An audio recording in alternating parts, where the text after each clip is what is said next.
সেই বাংলাদেশে আমরা আর চাই না যে বিভিন্ন নিয়োগ পরীক্ষায় দুর্নীতি হোক, নেতারা সুপারিশের লিস্ট ধরায় দিক, নেতারা সামনে বড় বড় কথা বলে পিছনে লাখ লাখ টাকা এরকম করে বিভিন্ন মানুষের লুটপাট করুক। আমরা চাই না একটা মেধাবী ছেলে তার ঘর বন্ধক দিয়ে গরু ছাগল বিক্রি করে তাকে একটা চাকরি নিতে হোক। আমরা চাই যে মেধাবী সে নিজের যোগ্যতায় নিজের মেধার পরীক্ষায় উত্তীর্ণ হয়ে বিভিন্ন গুরুত্বপূর্ণ জায়গাগুলোতে যাক।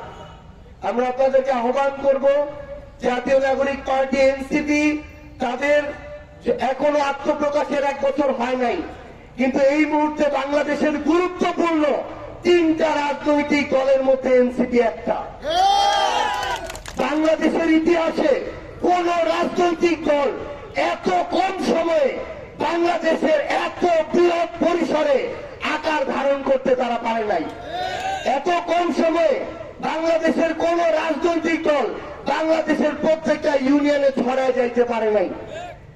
আমাদের ধৈর্য আছে, সাহস আছে, আপোষহীন মনোভাব আছে, জনগণের কাছে গিয়ে জনগণের কথা শোনার আগ্রহ আছে। আমরা ইনশাআল্লাহ আমাদের এই চেষ্টাটা চালিয়ে যাব। 1 বছর 2 বছর হয়তো 5 বছর লাগবে, কিন্তু আমরা মনে করি এর মধ্যেই আমরা আপনাদের প্রতিনিধি হিসেবে ওই সংসদে সরকারি দল হিসেবে গিয়ে আপনাদের প্রতিনিধিত্ব করতে পারবো, আপনাদের অধিকারের কথা বলতে পারবো, আপনাদের অধিকার বাস্তবায়ন করতে